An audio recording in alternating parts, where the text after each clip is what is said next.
भगवत गीता के ये 30 उपदेश आपको अपनी जिंदगी में हर जगह पर बहुत काम आएंगे। जिंदगी की हर मुश्किल में आपको राह दिखाएंगे। ये दिव्य उपदेश, ये बातें जानना समझना आपके लिए बहुत जरूरी है। इसीलिए इन 30 उपदेशों को आप आखिर तक जरूर सुने। गीता का सबसे पहला उपदेश यह है कि आपके सारे दुखों का कारण किसी को अपना मानना है। आप कभी गौर करना, आपकी जिंदगी के सारे दुख, सारी तकलीफें, सारी चिंताएं वहीं से आती है जहां आपका अपनापन होता है कि ये मेरा है, ये मेरा अपना है। वहीं से आपकी जिंदगी में दुख आना शुरू हो जाते हैं। एक व्यक्ति के पास एक बहुत बड़ा महल था। उसने जिंदगी भर की सारी संपत्ति लगाकर उस महल को बनाया था। आसपास के शहरों के कई लोग उसके महल को देखने आते थे। कई बड़े बड़े सेठ उसके महल को खरीदने की कोशिश करते थे, पर वो महल उसका अहंकार था, उसकी जीने की वजह था। उसका उस महल में बहुत मोह था। एक दिन उसके महल में आग लग गई और वो कहीं बाजार गया हुआ था। जब वो घर लौट कर आया तो उसने देखा कि मेरा महल आग में जल रहा है। अपने घर को आग में जलता हुआ देखकर उसे इतना दुख हुआ। उसने कहा, अगर ये महल नहीं रहेगा तो मैं भी जिंदा नहीं रहूंगा। अगर मेरा महल ही जल रहा है तो मैं जी के क्या करूंगा। वो भी उसी आग में छलांग लगाने की कोशिश करने लगा।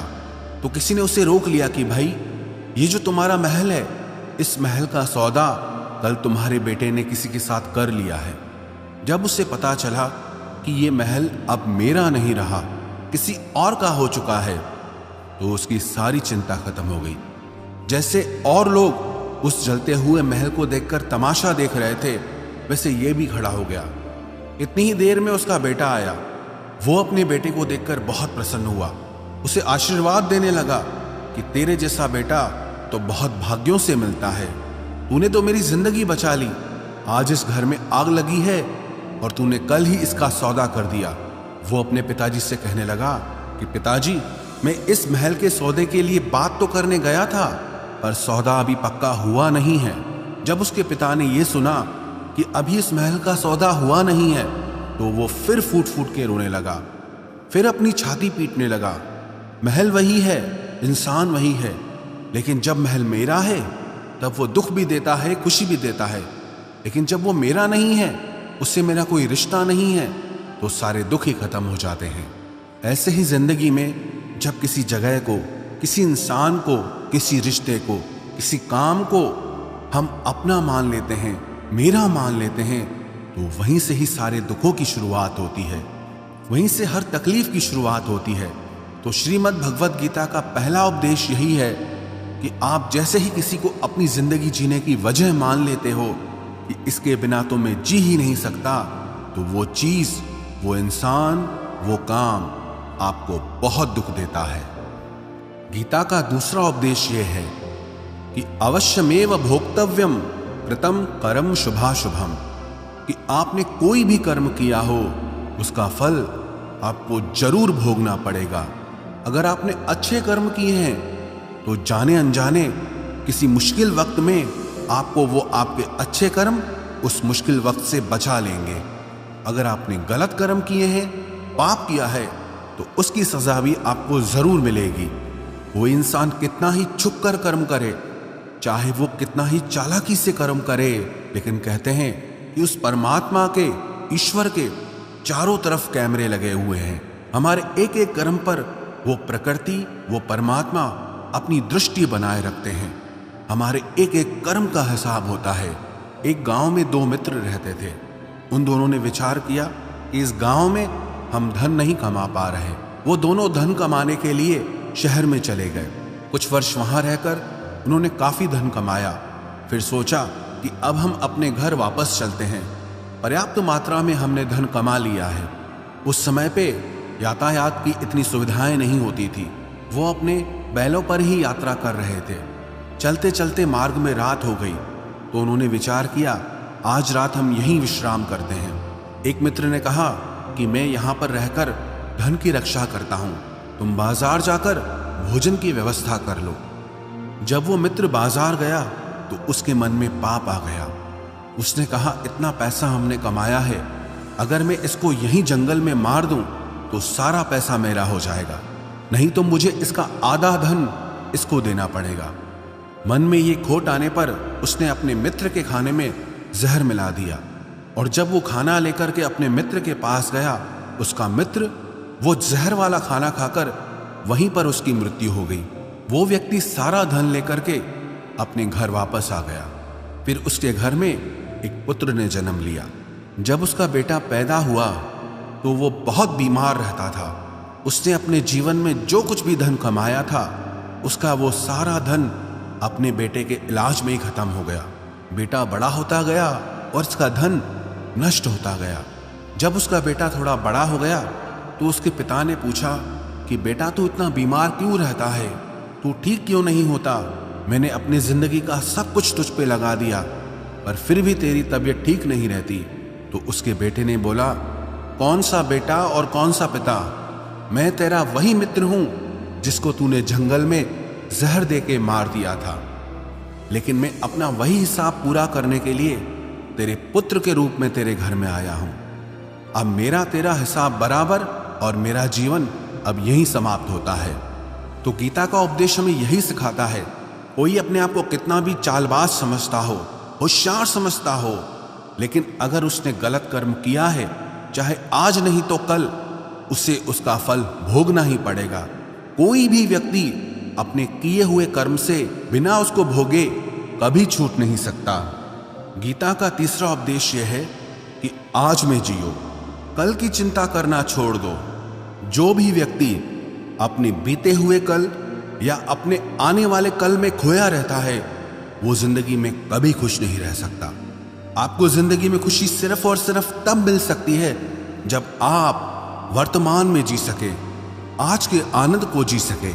बीते हुए कल का और आने वाले कल का कोई वास्तविक अस्तित्व नहीं होता, वो सिर्फ आपकी बुद्धि और आपके विचारों में होता है। उसकी कोई वास्तविकता नहीं होती, उसे सिर्फ आप अपने मन के अंदर और बुद्धि के अंदर जीते हैं। लेकिन जिसे आप वास्तविकता में जीते हैं वो आपका आज होता है, वो आपका चल रहा पल होता है। अगर आप अपने मन और बुद्धि को अपने कल में अटका के रखेंगे, अपने भूतकाल और भविष्यकाल में अटका के रखेंगे, तो याद रखना आप कभी खुश नहीं रह पाएंगे। और अगर जिंदगी में खुश रहना चाहते हैं तो आज में और इसी पल में जीना सीखें। गीता का चौथा उपदेश यह है कि जो आपके साथ अधर्म करे, पाप करे, गलत करे, उसे दंड जरूर देना चाहिए। अगर आप उसे सहते हैं तो वो आपके साथ और गलत करता है। अगर आप उसे सहते हैं तो उसके पाप में आप भी भागीदार हो जाएंगे। अर्जुन श्री कृष्ण से कहने लगा कि जिनसे मैं युद्ध करने जा रहा हूं, ये सब मेरे भाई हैं, मेरे गुरुजन हैं, मैं इनके सामने कैसे हथियार उठाऊं, इनको कैसे मारूं? तो भगवान श्री कृष्ण ने अर्जुन से कहा कि जिन्हें तू अपना मानता है वो सब अधर्मी हैं, वो पाप के पक्ष में खड़े हैं, और अगर तू इनका वध नहीं करेगा, युद्ध नहीं करेगा, तो समाज में और भी पाप बढ़ेगा। क्योंकि जब कोई ऐसे पापियों को नहीं रोकता है तो ये और भी ज्यादा पाप करते हैं। ऐसे ही जब आपके साथ कोई गलत करता है, आपको चोट पहुंचाता है, दुख पहुंचाता है, और आप वो चुपचाप सहते रहते हैं, तो उससे सामने वाले को बल मिलने लगता है, वो आपको कमजोर समझने लगता है, और आपके साथ गलत करने को वो अपना हक समझने लगता है। लेकिन जब आप उसके गलत व्यवहार को, उसके अधर्म को रोक लेते हैं, उसका विरोध करते हैं, तब वो अपनी सीमा में रहना सीख जाता है। ये कलयुग है। अगर इस जमाने में आपको खुश रहना है तो आपको अपनी रक्षा खुद ही करनी होगी। कोई आपके साथ गलत करे तो उसको कभी नहीं सहना चाहिए, बल्कि उसका सामना करना चाहिए। गीता का पांचवा उपदेश यह है कि किसी से भी हद से ज्यादा मोह कभी मत करना। जिसमें भी आप सबसे ज्यादा मोह लगाओगे, देखना वो आपको जरूर रुलाएगा। मोह के वजह से ही आप किसी के पीछे मरते रहते हैं। मोह के वजह से ही आपको कई बार अपना अपमान भी सहना पड़ता है, और कई लोगों को मोह की वजह से ही अपना अपमान दिखता तक भी नहीं है, कि सामने वाला मेरी इज्जत तक नहीं कर रहा और मैं उसके पीछे मर रहा हूं। मोह आपकी आंखों पे ऐसी पट्टी लगा देता है कि आपको सच और झूठ दिखाई ही नहीं देता, आपको किसी इंसान का चेहरा दिखाई ही नहीं देता। आप जो देखते हैं, जो सुनते हैं, उसी पर यकीन कर लेते हैं, फिर चाहे आपको कितना ही दर्द मिल रहा हो। अगर आप किसी इंसान को ठीक से समझना चाहते हैं, किसी की सच्चाई जानना चाहते हैं, तो उसके लिए ये बहुत जरूरी है कि आप उसके मोह से जल्दी बाहर आ जाएं। वास्तविकता में रिश्ते दुख नहीं देते, आपका मोह आपको दुख देता है। जिस दिन मोह खत्म, उस दिन आपको किसी भी रिश्ते से कोई दुख नहीं मिल सकता, क्योंकि आपको फिर कोई फर्क ही नहीं पड़ेगा। गीता का छठा उपदेश यह है कि आप वो मत करो जो सब करते हैं, बल्कि वो करो जो आपके लिए सही है। स्वधर्मम निधनम श्रेय परधर्मो भयावह। श्री कृष्ण ने अर्जुन से कहा कि जो तेरा कर्तव्य है, जो तेरे लिए सही है, जो तुझे करना चाहिए, तू वो कर। तू कभी भी वो काम मत कर जो दुनिया कर रही है, क्योंकि अर्जुन श्री कृष्ण से कहने लगा कि ऐसे भयंकर युद्ध में पड़ने से अच्छा है कि मैं सन्यासी बन जाऊं। तो श्री कृष्ण ने अर्जुन से कहा कि सन्यासी बनना तेरा कर्म नहीं है, तेरा धर्म नहीं है, तू क्षत्रिय है। तेरा कर्म और तेरा धर्म यही है कि तू अधर्म का नाश करे, धर्म की रक्षा करे। ऐसे ही हर इंसान का एक अलग कर्तव्य होता है, एक अलग ही मार्ग होता है। तो कभी भी उस मार्ग पे मत जाना जहां सारी भीड़ जा रही हो। कभी भी वो काम मत करो जो दुनिया करती है, कि आजकल ये ट्रेंड हो गया है, ये फैशन हो गया है, सब करते हैं इसलिए हम भी कर रहे हैं। सारी भीड़ यही काम कर रही है इसलिए हम भी यही कर रहे हैं। अगर आप वो करोगे जो भीड़ कर रही है, तो आप भी उसी भीड़ में कहीं खो जाओगे। लेकिन अगर आप वो करोगे जो आपके लिए सही है, जो आपकी प्रतिभा है, तो दुनिया की सारी भीड़ में भी आप सबसे अलग नजर आओगे। गीता का 7वां उपदेश यह है कि जिंदगी में धोखा अपने ही देते हैं, क्योंकि उनको आपकी कमजोरियों का पता होता है। बाहर वाला आपको धोखा नहीं दे सकता, क्योंकि उसको आपके बारे में पता ही नहीं है कि आपको चोट कहां पहुंचती है। लेकिन जो आपका अपना है, आपका खास है, उससे बहुत गहराई से पता होता है कि इसकी कमजोरी क्या है, क्या ऐसा करें जिससे इसको दर्द पहुंच सकता है, जिससे इसको हम नीचा दिखा सकते हैं, इसको चोट पहुंचा सकते हैं। ये कलयुग है, इसमें बाहर वालों से नहीं, जो हमारे अपने हैं उनसे ही सावधान रहना होता है। महाभारत का युद्ध दो अलग राजाओं में नहीं हुआ, बल्कि एक ही परिवार के भाइयों में हुआ था। सब आपस में एक ही वंश के लोग थे। कितनी बार दुर्योधन ने जहर देकर के भीम को मारना चाहा, न जाने कितनी बार दुर्योधन ने पांडवों को जान से मारने की कोशिश की। वो उसका पराया नहीं था, उसका भाई था। सारी लड़ाइयां घर के अंदर ही होती है, बाहर कौन लड़ेगा हमसे, घर में ही सारे झगड़े होते हैं। तो आपको चोट सिर्फ वही लोग पहुंचा सकते हैं जो आपके अपने हैं। आपको धोखा सिर्फ वही लोग दे सकते हैं जो आपके अपने हैं। गीता का 8वां उपदेश यह है, जो इंसान अपनी रक्षा खुद नहीं कर सकता, उसकी रक्षा भगवान भी नहीं कर सकते। श्री कृष्ण ने अर्जुन से कहा, तस्मात् सर्वेषु कालेषु माम अनुस्मर युध्य च, कि हे अर्जुन, तू हर काल में मेरा स्मरण करते रहना और युद्ध भी करते रहना। अर्जुन ने श्री कृष्ण से पूछा कि ये युद्ध तो कुछ दिनों में समाप्त हो जाएगा, लेकिन आप कह रहे हैं कि तू हमेशा मेरा स्मरण करता रहे और युद्ध करते रहना। हमेशा युद्ध करने का क्या मतलब है? तो श्री कृष्ण ने अर्जुन से कहा कि ये जिंदगी ही रणभूमि है। इस जीवन में सुख दुख आते रहेंगे और तुझे उनका डट के मुकाबला करना है। श्री कृष्ण ने ये नहीं कहा कि तू चुप करके बैठ जाना और मैं लड़ाई करूंगा। बहुत गहराई है गीता के ज्ञान में। हमारे जीवन की डोर भी संभाल के ईश्वर बैठे हैं, लेकिन युद्ध हमें ही करना है। ईश्वर को याद करना है कि हे ईश्वर, मुझे शक्ति देना, मुझे समझ देना, मुझे बुद्धि देना, ताकि मैं अपनी जिंदगी की सारी लड़ाइयां जीत सकूं, मैं जिंदगी में सही मार्ग पे चल सकूं। लेकिन आपको अपनी लड़ाई भी खुद लड़नी पड़ती है। जो लोग ये कहते हैं कि हम कुछ नहीं करेंगे, सब वो ईश्वर करेगा, तो कहते हैं कि आलसी इंसान को देखकर तो भगवान भी घबरा जाता है कि ये कुछ नहीं करेगा। भगवान ने बुद्धि दी है, समझ दी है। ईश्वर आपको प्रेरणा देते हैं, शक्ति देते हैं, लेकिन आपको अपनी रक्षा स्वयं ही करनी होगी। गीता का नवा उपदेश यह है कि कोई भी ऐसी गंदी आदत खुद को मत लगने देना जो आपकी जिंदगी बर्बाद कर दे। कहीं ना कहीं महाभारत का ये युद्ध एक जुआ की आदत की वजह से ही शुरू हुआ था। सारा खेल वहीं से शुरू हुआ था। एक ऐसी जुआ की लत जहां युधिष्ठिर ने अपने भाइयों को दांव पर लगा दिया, अपनी पत्नी को दांव पर लगा दिया। ऐसा जीतने का नशा कि अपना सब कुछ गंवा दिया। ऐसे ही हम भी अपनी जिंदगी में जब कोई ऐसी गंदी आदत लगा देते हैं, चाहे वो कोई भी हो, चाहे वो नशे की हो, मोबाइल की हो, किसी इंसान की हो, कोई गलत काम करने की हो, कोई भी गलत आदत जो आपको बर्बाद कर सकती है, अगर आप उसको नहीं छोड़ोगे तो आपका सब कुछ खत्म हो जाएगा। इससे पहले कि आपकी आदत आपको खत्म करे, आप अपनी गलत आदतों को खत्म कर दीजिए। गीता का 10वां उपदेश यह है कि आलसी इंसान कभी कुछ हासिल नहीं कर सकता। अधिकतर लोग सिर्फ योजनाएं बनाते रहते हैं कि मुझे बड़ा घर चाहिए, मुझे बड़ी गाड़ी चाहिए, मैं दुनिया घूमना चाहता हूँ। क्या क्या चाहिए ये हर कोई सोच लेता है, लेकिन उस पर मेहनत करना वो बहुत कम लोग करते हैं। क्योंकि चाहना बहुत आसान है, लेकिन उसके लिए कर्म करना वो बहुत मुश्किल है।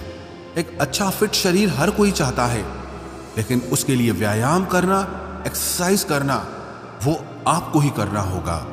जो इंसान आलसी बन के बैठ जाता है, ना उसे अच्छा शरीर मिलता है और ना ही अच्छा जीवन मिलता है।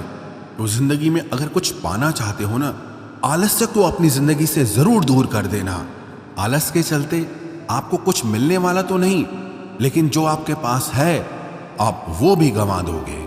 गीता का 11वां उपदेश यह है कि जिंदगी में अगर खुशी चाहते हो तो मन की गुलामी का त्याग कर दो। कई लोग कहते हैं कि हम करना तो बहुत कुछ चाहते हैं, लेकिन कुछ कर नहीं पाते।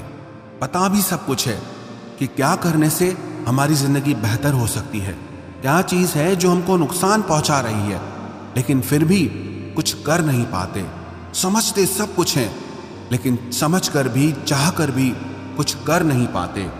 वो इसीलिए होता है क्योंकि आप अपने मन के गुलाम बन चुके हो।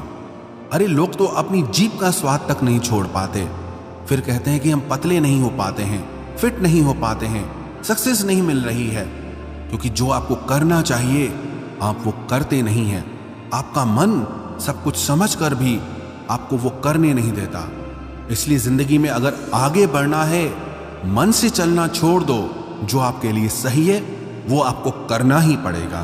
गीता का 12वां उपदेश यह है कि जो आपका है वो आपको मिलकर ही रहेगा, और जो आपको नहीं मिला है उसके लिए रोना छोड़ दो।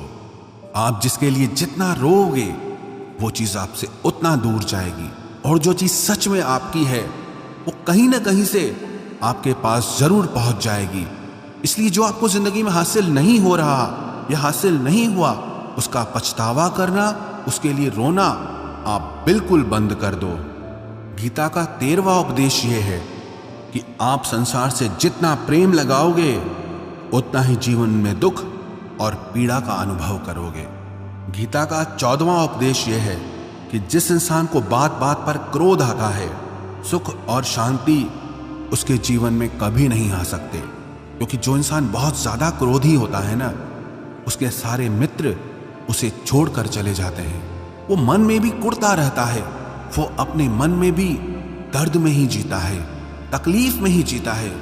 ज्यादा गुस्सा करके, ज्यादा क्रोध करके जो भी आपके पास है, देखना आप उसे भी नष्ट कर दोगे। और ऐसे इंसान को शांति तो कभी मिलने वाली नहीं है। इसलिए अपनी जिंदगी में शांति चाहते हो तो बात बात पर गुस्सा करना छोड़ देना चाहिए। गीता का 15वां उपदेश यह है कि चाहे आप किसी की मदद करो या ना करो, लेकिन जानबूझकर कभी किसी का दिल नहीं दुखाना चाहिए। क्योंकि जब किसी का दिल आपकी वजह से दुखता है ना, तो याद रखना आपको भी वो दर्द एक दिन जरूर मिलेगा। क्योंकि जब आप किसी का दिल दुखाते हैं तो आपको पता नहीं चलता, लेकिन जब कोई आपका दिल दुखाता है तब आपको समझ में आता है कि दिल पर चोट लगने से कितना दर्द होता है। इसलिए चाहे आप किसी की मदद करो या ना करो, लेकिन किसी का दिल कभी नहीं दुखाना चाहिए। गीता का 16वां उपदेश यह है, जो मुश्किल वक्त में, जो दुख के समय में आपका साथ दे, सिर्फ वही आपका अपना है, बाकी सब पराए हैं। अपनेपन का नाटक करने वाले बहुत लोग होते हैं, बड़ी बड़ी बातें करने वाले बहुत लोग होते हैं कि हम आपसे बहुत प्रेम करते हैं, कोई भी दुख हो, कोई भी तकलीफ हो, हमें याद करना। लोग दुख उठाने की बात करते हैं, लोग आने जाने की बात करते हैं, हाथ मिलाना तो ठीक से नहीं जानते और दिल मिलाने की बात करते हैं। जब सच में आपकी जिंदगी में तकलीफ आएगी ना, तब आपको समझ में आ जाएगा कि आपका साथ देने के लिए कौन खड़ा है। क्योंकि उस समय पे सारे लोग भाग जाते हैं, क्योंकि लोगों को पता होता है कि ये व्यक्ति हमारे पास आया तो हमसे मदद ही मांगेगा, हमको कुछ दे नहीं पाएगा। लोग आपसे सिर्फ तभी रिश्ता रखते हैं कि आप उन्हें कुछ दे सकते हैं, आपसे उन्हें कुछ फायदा हो सकता है। लेकिन जब लोगों को ये पता चल जाता है, समझ में आ जाता है कि उनको आपसे कोई फायदा नहीं होने वाला, बल्कि उनको आपकी मदद करनी पड़ेगी, तो वो आपको दूर से ही देख के भाग जाते हैं। इसलिए जो आपके मुश्किल वक्त में आपके साथ खड़ा हो जाए, सिर्फ वही आपका अपना होता है, बाकी इस दुनिया में सब पराए हैं। क्योंकि सिर्फ अपना अपना कह देने से कोई अपना नहीं हो जाता।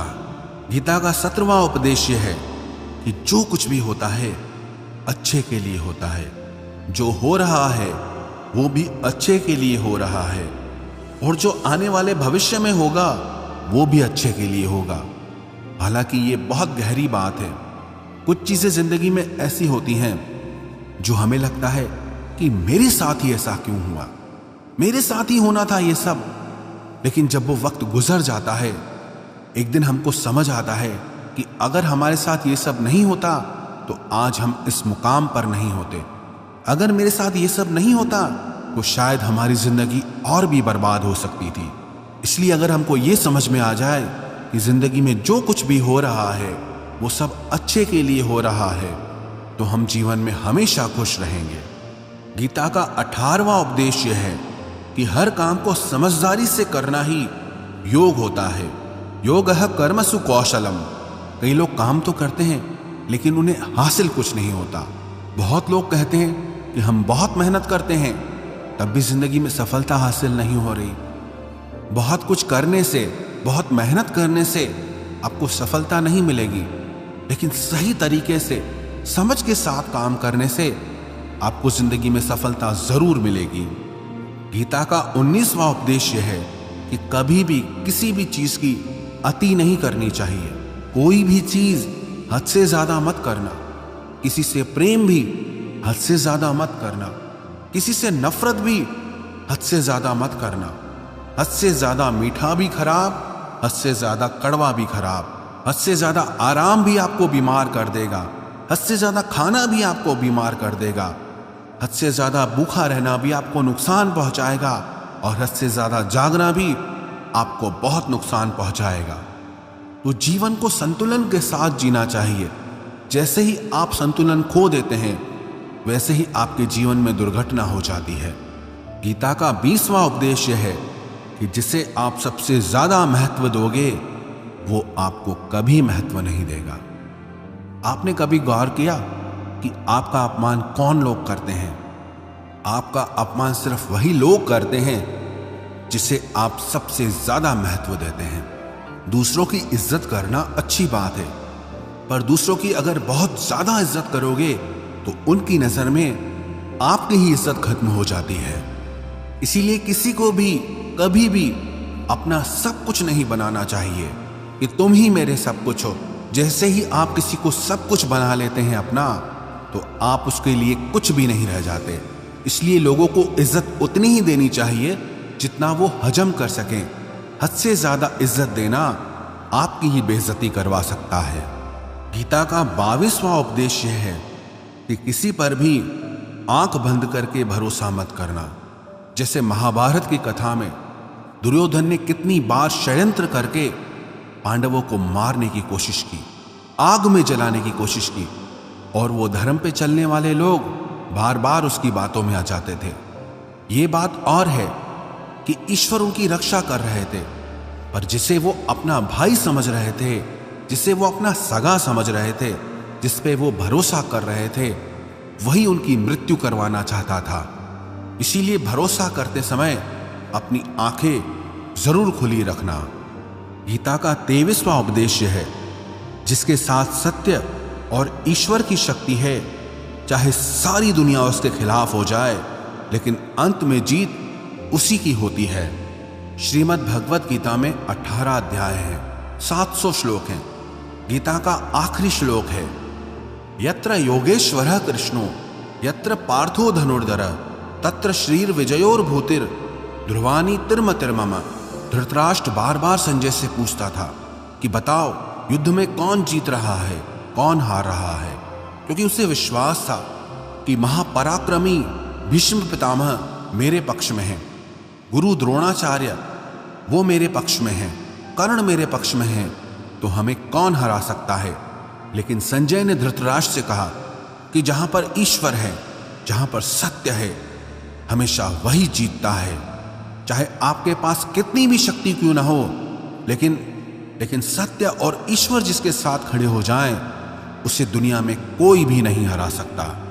गीता का 24वां उपदेश है कि जीवन में लड़ाई झगड़े से बचना चाहिए, लेकिन जब बात आपके चरित्र, सम्मान और अधिकार की हो तो लड़ना भी चाहिए। अर्जुन भी महाभारत का युद्ध करना नहीं चाहता था, क्योंकि सामने उसके अपने खड़े थे, लेकिन श्री कृष्ण ने उसे उपदेश दिया कि यहां पर बात लड़ाई की नहीं है, तेरे सम्मान की है, तेरे चरित्र की है, तेरे अधिकार की है। जो द्रौपदी के साथ कौरवों ने भरी सभा में अपमान किया, उसे नग्न करने की कोशिश की, इतना बड़ा अधर्म किया, वो तुम्हें कभी नहीं सहना चाहिए। इसलिए बात जब आपके चरित्र पे आ जाए, आपके सम्मान पे आ जाए, तो चाहे वो अपना ही क्यों ना हो, आपको उसके साथ जरूर लड़ना चाहिए। गीता का 25वां उपदेश यह है, चाहे कितना भी बुरा वक्त आ जाए, लेकिन जो इंसान जिंदगी में हिम्मत नहीं हारता, वो सब कुछ हासिल कर सकता है। जब पांडव लोग जुए में सब कुछ हार गए, उनको 12 साल के लिए वनवास मिला और 1 साल के लिए अज्ञातवास मिला। वो भिक्षा करके अपनी जिंदगी को पालते थे, जंगलों में भटकते रहते थे, भयानक जानवरों के बीच, लेकिन इतना मुश्किल वक्त झेलने के बाद भी आखिरी में विजय उन्हीं की हुई, क्योंकि उन्होंने अपने अंदर में कभी हिम्मत नहीं खोई थी। ऐसे ही आपकी जिंदगी में कितना ही मुश्किल वक्त क्यों ना आ जाए, लेकिन आपके अंदर अगर हिम्मत है तो जीत आपकी ही होगी। गीता का 26वां उपदेश यह है कि जो किसी और का है उस पर कभी अधिकार मत जमाना, कभी कब्जा मत जमाना। जब शकुनी ने षड्यंत्र करके पांडवों को हस्तिनापुर से अलग करवा दिया, एक खांडव प्रस्थ का राज्य दे दिया, जहां की भूमि भी बंजर थी, जहां कुछ नहीं हो सकता था, लेकिन पांडवों ने उस शहर को इतना सुंदर बनाया, इतना वैभवशाली बनाया कि हस्तिनापुर भी उसके आगे फीका लगने लगा। और उनके उस वैभव को देख के, सुख को देख के दुर्योधन अंदर ही अंदर जलता था। उसने कई बेईमानियां करके, षड्यंत्र करके उनका वो खांडव प्रस्थ भी उनसे छीन लिया। जो चीज उसकी नहीं थी उस पर कब्जा किया। तो उसका आखिर में परिणाम यही हुआ कि जो चीज उसके पास थी वो भी उसके पास नहीं रही। इसलिए जो आपका नहीं है कभी उस पर अधिकार नहीं जमाना चाहिए। गीता का 27वां उपदेश यह है कि वही इंसान जिंदगी में सफल माना जाएगा जो अंदर से हमेशा खुश रहता है। बाहर से तो सब खुश दिखाई देते हैं, लेकिन अंदर से इंसान अशांति से भरा रहता है। बहुत पैसा कमा लिया, कामयाबी हासिल कर ली, लेकिन वो कामयाबी असली नहीं है। असली कामयाबी तब मानी जाएगी जब आपका मन खुश रहता हो। गीता का 28वां उपदेश यह है कि आप जैसा अन्न खाओगे वैसा ही आपका मन और आपकी बुद्धि होगी। आप वैसा ही कर्म करोगे, वैसा ही आचरण करोगे। सात्विक अन्न खाओगे तो आपका मन भी सात्विक होगा, सात्विक व्यवहार भी करोगे, सोच भी आपकी अच्छी होगी। तमोगुणी और रजोगुणी आहार करोगे तो आपकी बुद्धि भी वैसी होगी, आप काम भी वैसे करोगे। श्री कृष्ण ने भगवत गीता में सात्विक, राजसी और तामसी इन तीनों आहारों का विस्तार से वर्णन किया है कि क्या खाना चाहिए, क्या नहीं खाना चाहिए। पर सार यही है, जो मनुष्य सात्विकता से भोजन करता है, सात्विक भोजन करता है, उसे जीवन में शांति और सुख जरूर मिलते हैं। गीता का 29वां उपदेश है कि बुरा इंसान कभी अपनी बुराई नहीं छोड़ेगा। चाहे आप उसके साथ कितना भी अच्छा चलो, वो आपको तकलीफ देगा ही देगा। इसलिए जो जैसा है आप उसके साथ वैसा ही व्यवहार करो। बुरे इंसान के साथ आप कितना भी अच्छा बन जाओ, वो कभी अच्छा नहीं बनने वाला। दुर्योधन जंगल में पांडवों को मारने के लिए गया था, लेकिन वहां पर भीलों ने दुर्योधन को पकड़ लिया। उसका मित्र कर्ण भी उसे छोड़कर भाग गया। वो भील दुर्योधन को मार देना चाहते थे, लेकिन युधिष्ठिर अपने भाई की रक्षा करने के लिए वहां पहुंच गया, उसके जीवन की रक्षा की। लेकिन उसके बाद भी वो हमेशा पांडवों का नुकसान ही करता रहा। इसलिए अगर कोई इंसान बुरा है, उसके साथ आप ज्यादा अच्छा बनने की कोशिश मत करो। जो जैसा है आप उसके साथ वैसा ही व्यवहार करो। गीता का 30वां उपदेश है कि जो इंसान अपने कामों को समय से खत्म नहीं करता, समय की कदर नहीं करता, उसकी जिंदगी का सारा समय व्यर्थ में ही समाप्त हो जाता है। क्योंकि समय ही आपका जीवन है। अगर आप समय को व्यर्थ ही नष्ट करते रहेंगे, व्यर्थ के कामों में गंवा देंगे, तो आपको जीवन में कुछ भी हासिल नहीं होगा। अगर कुछ जिंदगी में पाना चाहते हो तो समय की कदर जरूर करना। जो भी व्यक्ति गीता के इन 30 उपदेशों को रोज सुनेगा, समझेगा, तो जिंदगी की कितनी भी मुश्किल से मुश्किल घड़ी क्यों ना आ जाए, उसे ऐसे मुश्किल समय में भी रास्ता जरूर मिल जाएगा।